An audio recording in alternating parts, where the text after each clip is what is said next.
Hey guys, welcome Muskie Road Rules Podcast episode.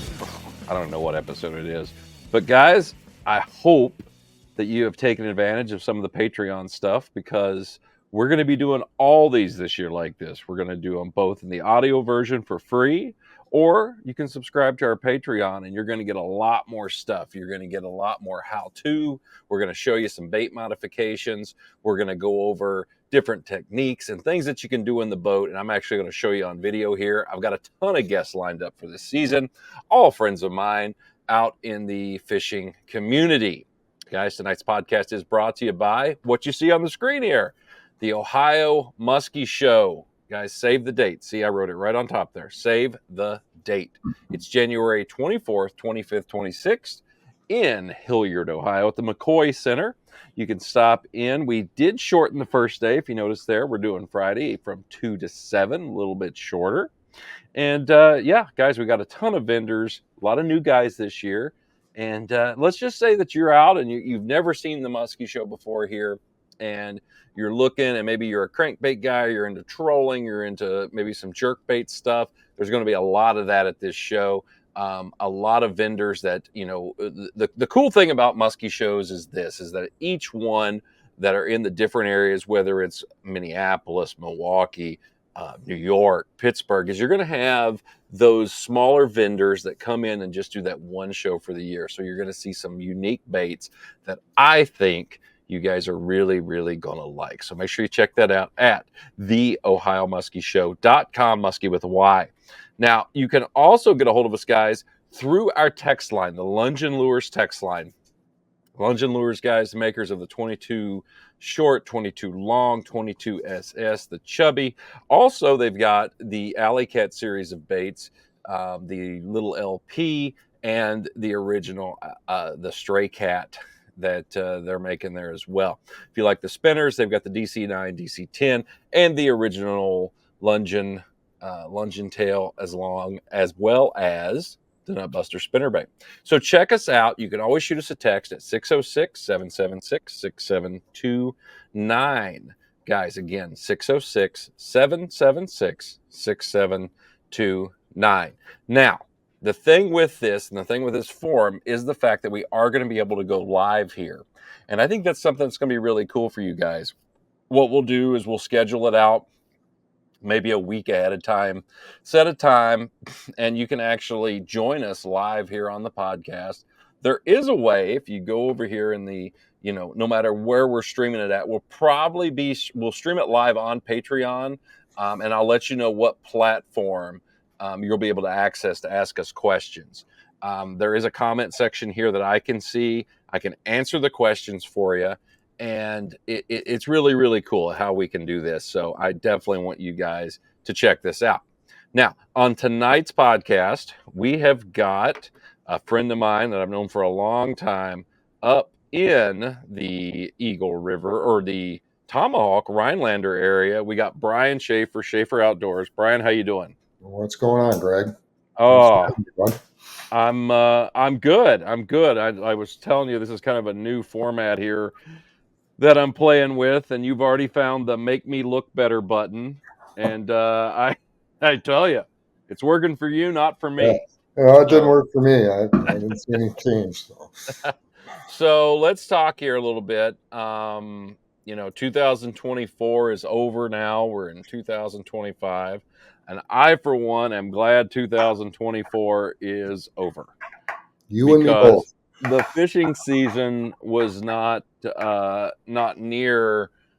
It was pretty rough. You know, I thought it was a rough season. It was a rough time. How about we go through kind of how yours went up there in the Northeast Wisconsin area? Same boat, same exact boat. It was rough. Very. It was a roller coaster throughout the year. I personally had problems with boat problems on both of our openers, the Southern opener in Wisconsin and the Northern opener. Southern opener, my main motor took a crap Friday before the opener, so we basically had to fish with the trolling motor. And then I had battery problems on our opener up here. And, of course, with lithiums, if they go down, you got to wait till someone's around. So And it was So my what? Now trolling motor. you've went I had to no trolling motor on so our. you have lithium now on your trolling motor. Yeah, How do you like them? I love them. I Okay. love them. Besides that weekend when one happened to die, Yeah. but from what I heard, is very seldom. But Ah. like So who? I tell everyone, if there's you can have a million boxes on the wall and they can all be full besides one, I guarantee you I'll pick that one. At least that's how I feel about things. So what brand did you go with? Dakotas. Dakotas. Yeah. Okay. And Um, they brought it back, got a brand new battery. So yeah. Now, we're did good. you? Is there a dealer up there by you? Yes. Yeah. Okay. Taps and Tackle in Stevens Point. Okay. They've got them, so Yep. you They can just took care take of it there. They'll exchange it and give you a that. new one. Gave me a brand Okay. new battery and away I went. So Okay. and it's been working ever since. Now, are these heated Oh, ones or non-heated? non-heated. So in the Okay. winter I do bring them in. You do But I bring them in. haven't had any problems like charging when it's cold, in the late fall or even spring. Do you have it inside when you're charging, or is it In a outside? garage, so it's still pretty cold, but it's not a heated garage. Okay. But I don't leave them in the boat over the winter. I mean, they're Okay. so light, it's not a Pop them. chore.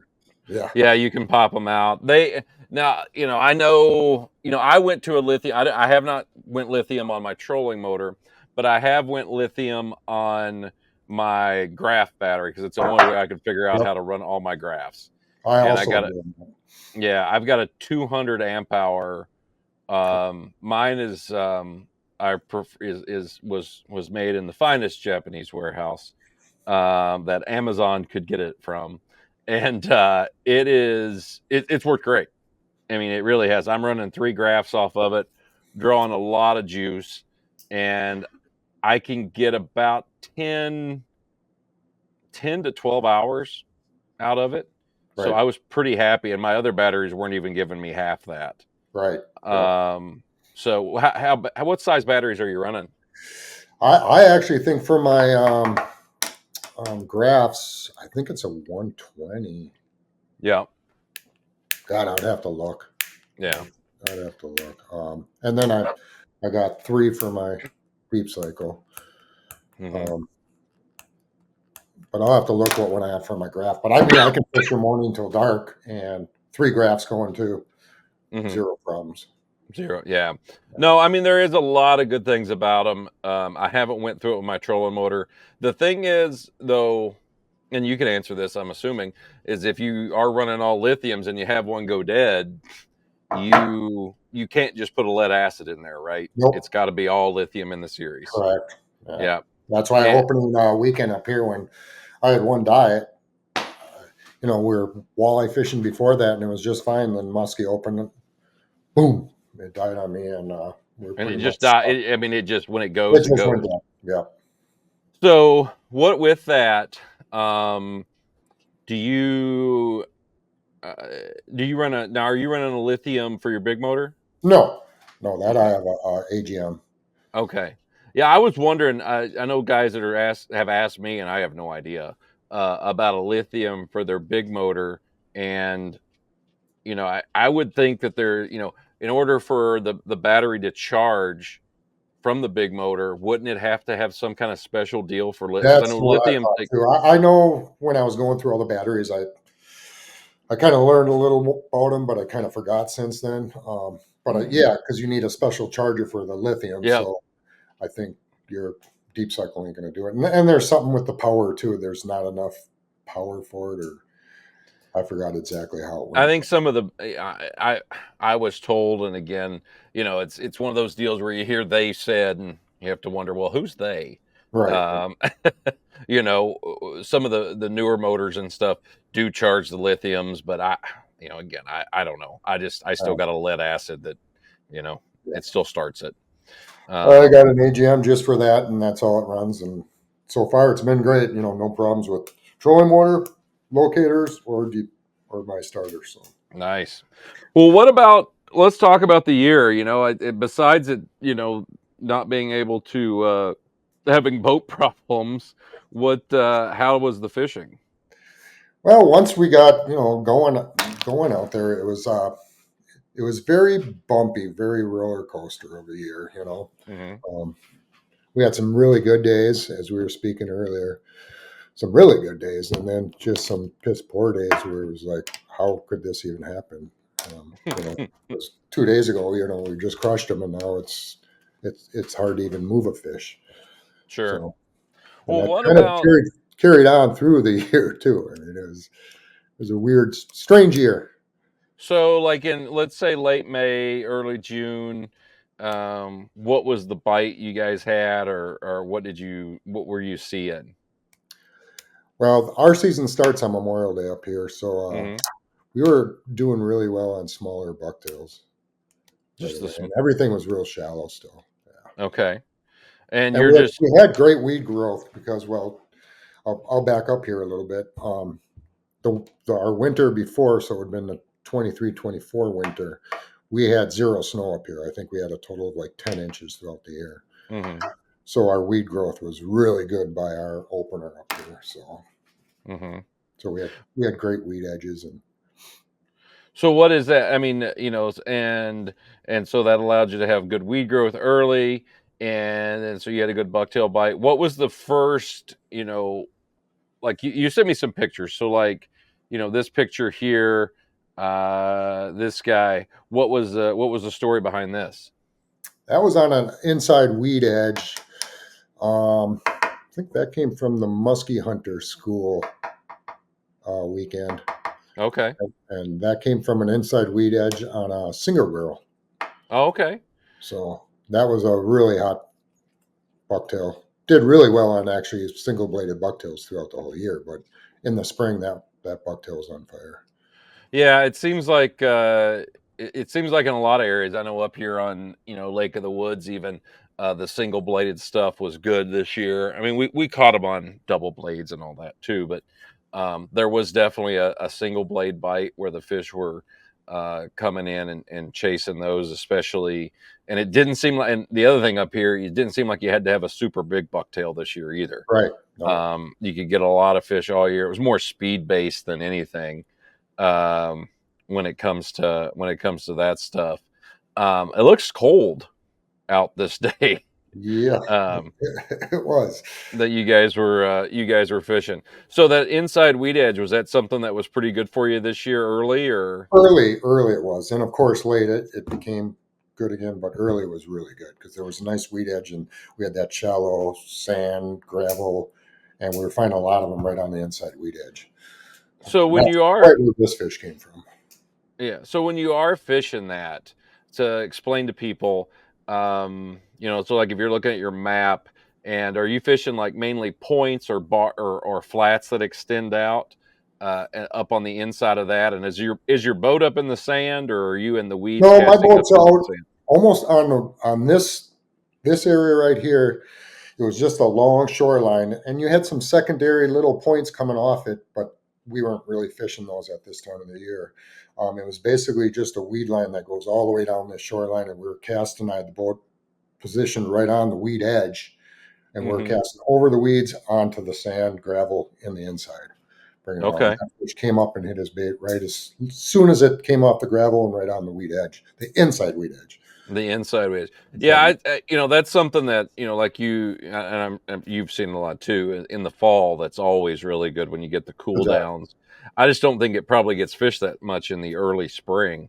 Um, is that inside stuff, and it's got to be a little warmer water, you Yep. would And think. and to go back with what you just said, because you said it looks really cold in that picture. That weekend, actually the day after this fishing, it was really cold. I think it snowed a little bit, but we were finding the fish when it warms up. We will find them on the weed edge, but because it was so cold, they were on that inside weed edge, tucked right on that inside weed edge. So it was a Now, were little you finding, during this situation here, were you seeing fish follow, or were they just like eating, or you weren't seeing them at all? both, both. Both. We had Okay. follows. We had follows that day too. Yes, a couple Okay. of slow follows. Yeah, I was just wondering. I didn't know if it was a situation, because I found like in September, which is when I've noticed it in Minnesota and everywhere, is that the fish that you do contact in Minnesota, um, or, well, like I said, anywhere, when they're up in that shallow stuff, they're mainly eating. Right. You don't get a ton of follows. If you do, they're usually so hot that it's hard to screw them up on a figure eight. I've seen it done, Yeah. but Sure. they can, they do seem to be a little bit hotter. So, well, let's move on a little bit. Let's get into summer here. You sent me this. Now, this is a big tiger. Now, do you catch a lot of tigers? In some of the rivers around me, we got the Wisconsin River. There's quite a few in there, and a few of the lakes around here. Yeah, we do pretty. We'll catch a handful of them a year. Yeah, I had some people that come up and are like, "Yeah, I really want to catch a tiger." And I said, "Well, there's a lot of them in this area here, but it's kind of a timing thing, almost." it definitely is. I know Tony there for a few years really got on the tigers, and then that just kind of, I think those fish kind of aged out. I mean, I think there's still some I'm hearing about caught, but they're a little aged out there. But and St. Clair had a really good year class of tigers go through, Right. and I think guys are still getting them, but I would say it has slowed down because when I left, they were hitting that 48 mark, and let's face it, I mean, they ain't Right. got much longer. Um, and I think I got a 47. That was a really nice tiger, and by far the biggest one I'd ever caught. They're one of those with a really big head and just a Yep. fat full body. Yeah, they're very blocky, stocky fish. They're crazy. And so this guy here, did you catch? I'm assuming on a swimming dog in the background. Yep, right on that swimming dog right here. This exact The, one. Here. so now those swimming dogs like that is that the 6 inch? Is that the little guy or the Yep, big guy? this is the smaller one. Okay, do you like the smaller one better than the bigger one? Um, no, not necessarily. It's a timing thing. This was a Hmm. colder day too. That one Yeah, was actually caught. The guy was kind of burning. I told him to keep it high over the weeds. Right behind him, there is a big weed patch just under the surface, and he was burning that right above the surface. They were kind of following on top water baits, but they weren't hitting him. So I gave him that, and he was kind of just keeping it right above the weeds, and that fish came up and smacked it. So so have you noticed, I mean, I'd say what the last 7, 8 years now, swim baits have become a kind of it was kind of a new thing, and now they're getting to be pretty standard. oh yeah, Is it a bait you reach for quite a bit? oh yeah. Yeah, Yeah, it's a go-to bait, no doubt about it. I Especially mean, this past season, it really she was hot. now, do you think that was due to water temperatures or anything, or just maybe something It different? could have been. I mean, our water, the weather up here was just up and down, just with the fishing. It'd be cold front, then really hot, then cold front, then hot. Yeah. We never did get to really big baits till fall. Later Hmm. fall, and started using some, but they were on smaller baits throughout the year. Sure. No, I get that. Now, when you picked that thing up, it looked like you had a hook hung in the back there. Is that I something you just do stuck it too? in. Usually, I'll have the magnet. I actually use the small magnets. I do really Do you well. like those? I do. I do. Yeah, those work pretty good. Now, Muskie Innovations makes those, Correct. and Yep. sell And you them, and just you can screw them screw in, them and in. I had one on this one, and I must have took it out and put in a different color. So, But do you when you use those magnets, is it always on the back hook, or do you use it on both, or I what? usually generally on the front hook, actually. The front hook, and is Yeah. that to just keep it from snagging up, or Yep. what? Snagging on your leader or snagging up on the head like that. Yeah, You can see it right that's there. they Yeah. like to do that. But I'll generally just put one up in the front because I don't have too many problems with the back hook there. Yeah. Now that is one of the shallow swimming dogs. Do you This ever is a use? shallow. Yep. It's the fatter body, shallow one. I find these have more of a wobble, more of a They wobble. do. Yep. They do, definitely. And The like in this this position with this fish, this guy had it right under the surface, maybe 3 inches under the surface. Okay. Okay. And so those are baits that basically, I mean, they can, you know, the swim bait, the way we've caught fish on them too, is basically just working them like a bucktail, Pretty much, yeah. just casting I'll, them in. in that case, he was kind of burning it above, but I'll use it like a bucktail, and every once in a while, I'll just give it a kind of a crank. There's Sure. been times where you can throw that in pretty sloppy weeds and just rip it through it. Just kind of give it some hard rips, and you'll be surprised the hits you get. As we all know, you can crank some of this rubber through weeds, and even if there's weeds on it, they just think it's a fish swimming through the weeds. They don't know Sure. if weeds stuck on a hook. So No, I we've done very well. definitely get that. So this time of year, what time of year was this? That was probably, I don't know the exact date, but early July, end of Okay. June-ish, somewhere in there. All right. Yeah, because it's my older motor there, so it must have been end of June. It's always nice to recognize the picture by the motor you All have. right. That sounds like some of the shit I do. What's the now that was what was this was a swimming dogfish. What else was working for you then? He ended up catching another one on a slow moving topwater later that night, and still the bucktails, the smaller bucktails, and Okay. and pretty like you said even before, smaller bucktails, single blades work throughout the year for us. Yeah. Now, did speed seem to matter, or was it just kind of day to day on that? Day to day, we had days where we cranked them in pretty quick, and they came in burning on them, and then there's days that you just medium retrieve, nothing Sure. real slow. But medium retrieve, and then we had some burning in days, but never. I mean, through summer and everything, we just never did well on larger bucktails as we did in past years. Yeah, I get that. I totally understand that. What so at what point in the year did you start going to like you were talking before we got on here you were talking that the pit bull was a good bait for you and stuff. What time of year did that start to take off? As almost as soon as I got them, Oh, um, okay. and as soon as they started handing them out, I think we got them maybe early June, and I started just tossing them around a little bit, and I think within a week or two we caught some fish. But then they really turned on. Probably, I'd say middle July, beginning of July, Okay. really burning fish on them. And were the fish just buried in the weeds and stuff? Right, and we were ripping them through weed edges at Okay. that.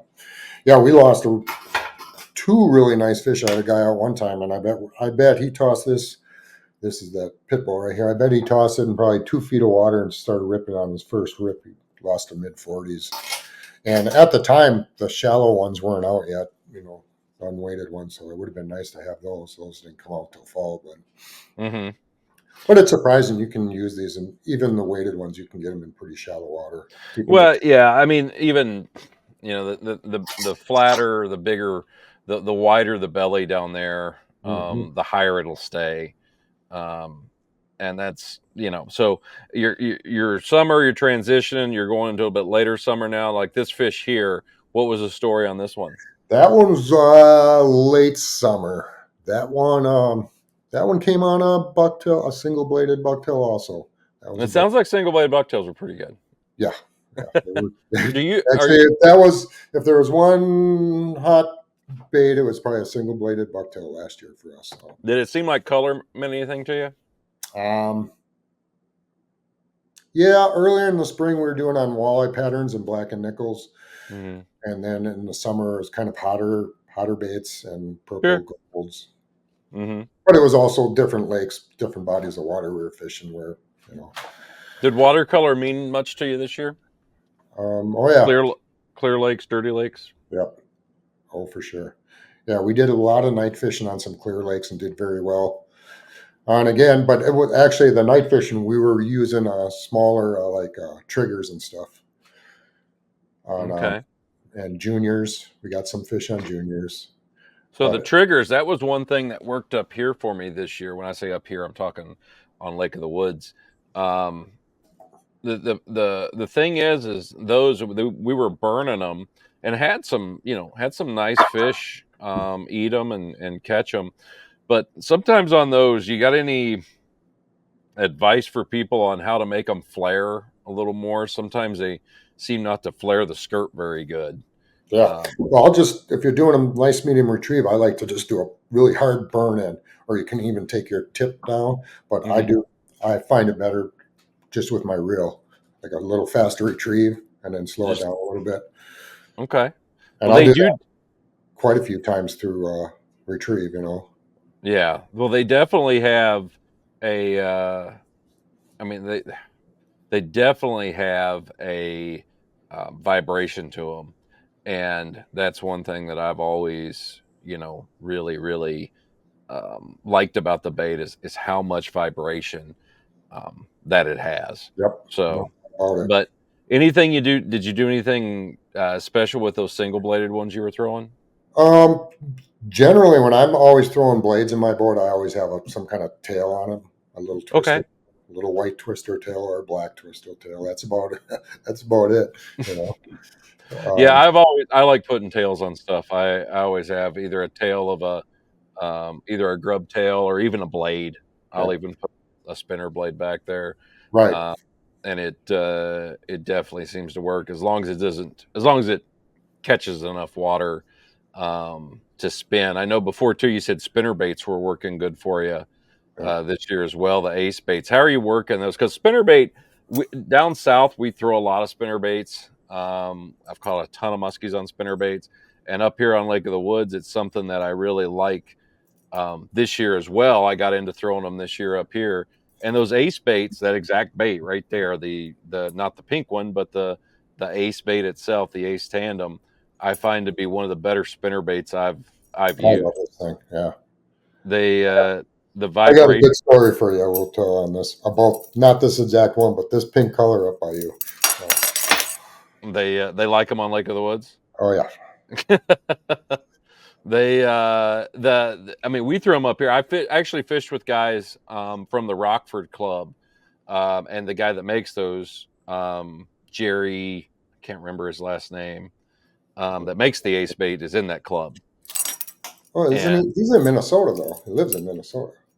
is he in Minnesota? Yeah. Well, I think he's a I thought member of. maybe he used to. I don't know where he is now. Well, I know he was up there with that club. Is Okay. all I know. And those guys throw them. I mean, that club is like an ace bait. Oh I yeah. mean, they've got them going. They bring up a group of, I think they had 24 guys, and every boat was throwing ace. I mean, at least, well, at some point during the day, They the come old up ace and fish by baits, me too here in the same story. yeah, the ace baits come Oh, out, and when I was fishing with the guys, I wasn't throwing them that much, and yeah, the one guy's dad, he's like, "Do you mind if I throw it?" And go ahead. Hell, he ended up seeing like 10 fish and catching two. I'm like, "Yeah, keep throwing." right. Um, and I'm like, "Leave it in the boat when you're done, because I need one." Well, just the But build of them, they come through the weeds incredible. yeah, and Um, anybody can throw it. right. I Such mean, an that's easy bait, and it is a very good hooking bait. I mean, the hooks are just a little offset. Um, uh-huh. you get hooked on a spinner bait, or to me, any spinner bait. I think single hooks are just incredible hookers. I know a Yeah, lot of and people they're sharp as shit. are Those exactly. things will you can really sharpen those hooks. The Yes. the the rubber skirt, I always put I typically take Zip tie. a zip tie, yeah, All and on put it. on there, because let's face it, the sun, if those things are laying out in the boat, that silicone, it's Exactly. gonna you're gonna cast one time and bring it back, and there's gonna be nothing on it. And Uh, that's kind of my only would be complaint on this one too. It's because he just has like a rubber band mhm. holding the silicone, so you always want to put a zip tie Yeah, always zip time, and that for me, that's any silicone skirted bait. on. I agree. No matter what it is, if it's an inline or a spinner bait, whatever, if it's a silicone skirt, do yourself a favor, go buy a bag of 100 small zip ties for $3, and put them on there, and it's going to save you a ton of misery in the future. Mm, Um, 100%. and those baits were actually really good for me in the late summer to early fall. We did really good on those spinner baits, and uh, they caught a lot of fish. Um, I was real impressed, especially with how much vibration that they have. Right. Oh yeah, you can feel your rods. Bup, bup, bup, bup, bup, bup, bup, bup. Yeah, that's super long rod or Yeah, we super throw long them right in arm. the really thick weeds, and just like Dick Pearson said in his video, you don't when you're reeling them, you don't want to rip them through the weeds. Just keep reeling, and it gets tight, and just keep reeling, and it pops right through. And I mean, Hmm. you'd be amazed what this stuff comes through. Yeah. Oh, I know Dick likes them up here. he he usually has one tied on. Yeah. Those something else I was going to ask you about those. Have you played with changing the blades on them at all, going to Colorado or anything like Yes, I that? Or have. I have. Yep. I've done Colorado, some bigger blades on here, and tried everything. Um, Mhm. I do like just the way it comes with the willows. Sure. Is Um, that seems a to is come that a through the two? weeds a little better. This one. What's that? Is that a 2 or 1 ounce? This is the one. The 1 ounce. Yeah. Yeah. I up here. I do have some of the 2 ounce too. But Yeah, up here I throw a lot of the 2 ouncers. I think just more for distance. sure. You can get them out, and it just seems like they cast a little better for guys. So the 2 ouncers are good. And The thing with the one is like we have a lot of tobacco cabbage in the sure, rivers and everything, and you can throw this right in there. So then it gets down in the pocket, and when it hits some of that thicker tobacco, kind of run right over it, and then sink down the thing. Where if you get them too heavy, like the 2 ounce, probably now you might start jerking into it. yeah. And the other thing too that I like about them, especially having fished up here and with a lot of rock, is that they don't get hung up as bad. Well, If you're throwing up into shallow rock, you can get it through there, and it's unlike a bucktail. If you don't start it right away, it gets real snaggy on you. right. The spinner bait seems to come through good, and you can let them fall. You can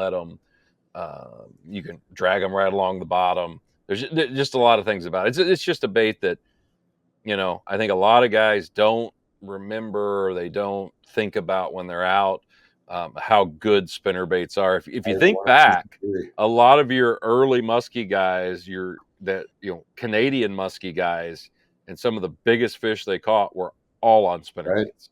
Old You M and know, G's and yep, the old M&Gs, there's just these. the old original, Canadian guys that did all the exploring up here. Most all of them were big spinnerbait guys. Well, like you Because said, I mean, you can go through the rocks, you can go through the weeds, you can go through the wood, you can go. I mean, you give this to anybody, and you can cast it anywhere. yeah, no, I love them. That's the one thing last year after being up here a little while, I'm like I've really upped my spinnerbait Mhm. game because it does help. Yeah, this Uh, this pink one's got a lot. Not this exact one because that one's already been destroyed and whatnot. But we've done really well up on Lake of the Woods on that. on the pink, does it seem like hot, sunny or cloudy days, or Sunny, huh? sunny, Oh sunny, yeah. sunny days. Yeah, We had plenty of those this year. yeah, We had plenty of hot, sunny days this year. We did not lack on those. You sent me this one here too. This fish. It was you said this was October, going into fall. What was happening that time of year? that one was on a. I think that one came on the BNN Yeah, crankbait. you were telling me about that. Let's talk Yeah, about that. That's the 10-inch claw that you said their weighted one. yeah. It actually suspends. Okay. So it has just an incredible wobble. I was talking to him, and he said he was coming out with them this year, and he sent me a few of them, and I'm so impressed on them. And this exact one was the killer this year. Yeah, But you've always been a big fan of 10-inch jakes and stuff. I know yep, yep, in 10 the inch past. slammers. Hmm. Well, now these, but I mean, you can rip these down, and you just stop, and they just sit right there. I mean, they're Oh, beautiful. okay. They have metal lips, so you can bang off rocks and. Yeah, I'm looking at that. That's for up here. That Oh, for sure, for would sure. definitely be something. But that so there, how deep will that thing get down? I can probably get this down 6 feet, 7 feet. Oh, nice. Yeah. Okay, and it'll just sit there. Were you doing like any exaggerated pauses with it or anything? Oh, for sure. Yeah, because we're using this up to late season, so I'd rip them down, kind of real rip down, and after every rip, just let it sit there for a couple seconds, and then rip her down a little more. And Yeah, that's generally where you get your hits when you just pause it there for a while. So you just go to rip, and all of a sudden you just feel weight on it.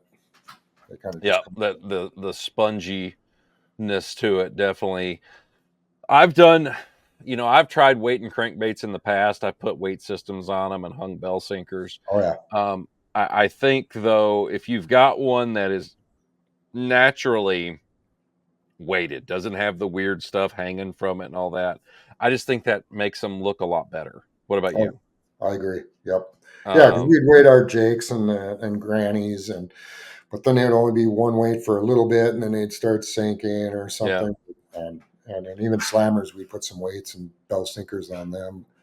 But this one just stays right there. I mean, it's. I'm impressed. It's very impressive.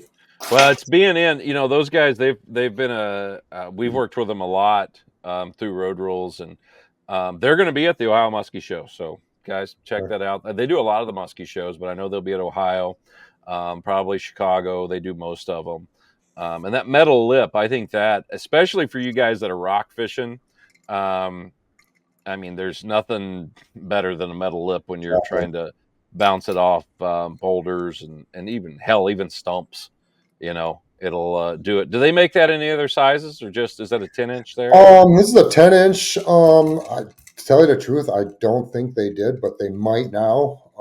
I don't even know if it's on their website yet because I know I looked after they gave me a couple and I was like, oh, I need some walleye patterns and it's going to need some Mm-hmm. more. They're like, we don't have them on the site yet, but just let us know what you need. Mm-hmm. So hopefully they have them at the show. They should have them at the show this year. Yeah, no, I hope so because that's I do like that suspending style. It might be something even good for us down south early in the season. Yeah, I would We're think a doing 7-inch in this would be in dynamite suspended. I'd like to see a six, yeah. 7 here. Yeah, a lot of that comes down. It's hard with those metal lips to get those smaller ones to act right. I think But I because that agree. because that metal it's so contrary, and when you're making it out of wood as well, I mean it's you got all kind of buoyancy issues, and it is a pain, but Yeah, they're a little more touchier, they for sure. yeah they definitely are. Now you were talking glide baits too. You'd mentioned that glide Mhm. baits had been good for you. Yeah, early in the year and then later in the year they really shine. Generally, our openers up here, that's gliders, small twitch baits, um, are king. This Hmm. year, well, as we said, the spring was kind of goofy to begin with, and then right away we were getting them on bucktails. But our probably number one glider we had this year was this heavyweight from Chaos. Okay, so now that dude right there, called a heavyweight. Yep. Does it? I mean, I'm assuming it's a sinker. Yes. Now It, is it, that it it's not a like really fast sinker.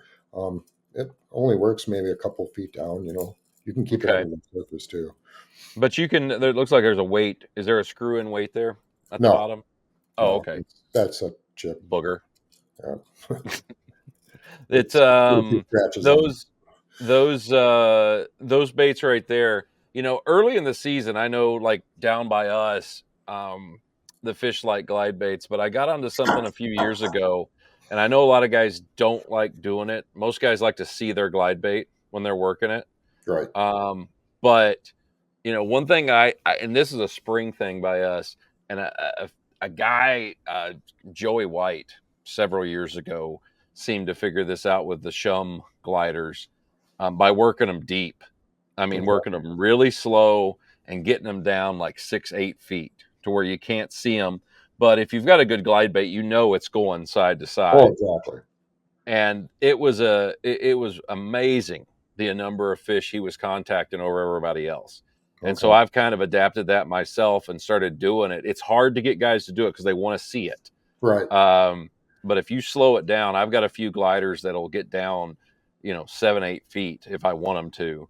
And yeah, I mean, again, it's all feel then. And a lot of times when you're doing that, you need a glider that is one of the what I call the dumb ones that just with the reel that'll Right. just shoot side to side. But yeah, how's I always like this video here. I showed it to you earlier. A buddy of mine, Danny, with a fish that he messed with. This is on a manta, the old manta. And have you ever had much luck on gliders on the figure eight? Mm, just generally when they come right up to the boat, if Yeah, they, that's usually when they'll hit it. After that, we've caught fish, on them, but generally no. yeah. If they don't I hit by the time they hit the boat, it's pretty yeah. much over. Well, the one thing I do think the longer rods have helped in getting the glide bait fish to eat, just mainly because like the way he's working this bait here, with a longer rod, you can still make the bait glide.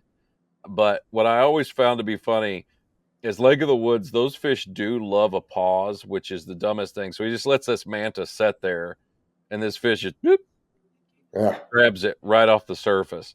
And I've just not seen that a lot. Yeah. I've seen that a few times, especially up in Lake of the Woods there. But Pewaukee, we used to have that a few times. You could kind of read the fish. You're snapping it, and come right up, and kind of like they're breathing it in. Snap it a little bit, let it sit there, and then almost like it just falls as they're coming in and falls into their mouth, and you get them. But yeah, it's just something that I always thought was pretty unique and something I always thought was weird. But it's really, for me, the only way to get those fish to eat on the 8 with a glide bait is one, with the longer rods, and 2, being able to leave a little bit of line out and still pop it and get that bait to swing. But even then, I think it's really, it can be really tough getting those glide bait fish at the boat. yeah, like I was telling you before, up in Lake of the Woods, and even on a couple gliders. And again, you have to read the fish if they're super hot. We weren't even popping them like that. We almost just went into a figure 8 like a bucktail in a big circle. And I did that on a jackpot and took the bait under the water and just went like a bucktail really quick, and then fish just came up and just slammed it. Yeah, that's happened a couple of times on glide baits too, where you're not even jerking it, you're just moving around really fast, and but they're hot. They're probably going to hit anything you would have done anyhow. So, well, that's the good thing. Those suicide fish are always the best fish. Those are the ones you're waiting for. Now, you showed me a tube there earlier too. Some stuff you did with Red October. Got a Red October here. I think this is Boggs. Yeah, I was going to say that's a Boggs. Yep, I love this pattern. This crappie pattern, amazing. But something we've been doing with going through the weeds by us, I've been putting a single hook on the back with a Magambo tail. Now, the thing is that what I like about that too, especially, that's the shallow rig right there. Yep. What I like about it is the fact that it will slow that bait down a little bit. Oh, for sure. Without that tail back there, the biggest thing I've always noticed about tubes is the fact that when they slide through the water, there's nothing like a dog or a Medusa has that tail back there to slow it down. And that pause. A tube never had that. So when it stops, when you stop your pull, that tube is still going forward. Right. And I think that's why you miss a lot of, exactly. you miss fish. People always talk about that. I miss so many fish because it is so erratic and it moves after the stop. And I actually have been doing that same thing. And like, here's a fish that we were working. You can see Danny there. He's got a tube on. I got the tail. And this fish, he really screwed this one up. And I love it because it just makes me laugh when he screws fish up. But you can see that tail, what that tail does, and you lost it. What that tail does is it does act like a parachute back there. It does slow that bait down, so that little pull. And the other thing too is tubes, and I don't think it's this way anymore, but it used to be. Guys were like, "Oh, it's a great throwback bait." Well, my thing is, if you got confidence on to throw it back, why not throw it to begin with? Exactly. That never made any sense to me. But that just by putting that little, now what I do is I leave it on the treble hook. That's what I was just going to ask you. Are you putting a treble hook? Or? Yeah, I'm doing a treble. I'm just threading it on there. Yeah. Pushing it on, and usually having to check my blood sugar later because I usually stick myself every time I do it. But yeah, I've used some of those chaos ones, with the little. The killer tails. Those go great on this one. I personally we use this one more in the sloppier weeds. Keep it over the weeds, and then I find a single hook on the back. I like a bulkier too. I like a bulkier grub too, like a Magambo. Yep. Or actually, Boggs makes grubs. Does he? Yeah. If you ever, I just been using the Magambos here. Yeah, no, I use those a lot too. Actually, the tournament on Minnetonka this year, the fish we got 3 fish all on a pumpkin seed, green pumpkin tube with a yellow grub. out the back and on the deeper rigs. Is what we caught those on. But I just like anything back there that slows that fall down a little bit. Because Exactly. Even the blades do it, to a point too, depending on do you ever, with this rig here, do you pin any of those hooks in the body, or do you just let them hang? Oh, yeah. I like pinning them on, especially the back hook there. That's the one, yep. I like to pin that one. The front one isn't that big a deal. Nope. But that middle one, because they're so close. Exactly. Right? This back one I pin back down, the front one kind of just hangs like that. So yeah. Have you ever run the magnets on those? I think I tried last year. I did on one. I tried screwing a magnet in there, and it worked. It worked. Okay. Yep. I was just wondering, because being a hollow body, the bigger magnets, because he has two sizes. Brad has two sizes. I put the bigger magnet in there, and it stuck in there good. All right, because that bigger magnet, well, you're using bigger hooks too, exactly. Right? You gotta go into the hook and all that stuff. But it did work on the bigger too. But I just stick one hook in there. So yeah, no, I the pinning into the body is sometimes, and let's face it, maybe it's not as great a hookup, but it's going to get you more hookups because it's going to give you more cast. Exactly. Is the way I look at it. Yep. That's the big thing. So and this one we were using over really thick weeds too, that cabbage and just other things, just keeping our rod tip up, snapping it, and with that Magombo tail and everything, it would kind of just come up and then kind of come right under the surface, go down. And the one thing about, let's face it, you know it as well as I do, with tubes, they don't nip them. No. Usually. No. I mean, it's not a bait that they just nip. It's a bait that they destroy. And that's you're not going to get any nibbles. No, you definitely aren't. That's the big thing. But so all in all, kind of a tough year. What would you say? You'd say single blade bucktail is probably your best last year? Yeah, I would. Okay. Well, this year, one thing, with last year too, it was weird. And I mean, I'm a big bow hunter too, and it seemed to carry through the deer too. It was such an odd year with both of them. And it was like they were using areas, the muskies and the deer, that they normally weren't, just like your average hot spots weren't that hot. There was other secondary spots that seemed to be holding more fish than. And it was the same with the deer. I'd go deer hunting, and these where deer normally come through, they're behind me now, or they're using different areas. It was a strange year.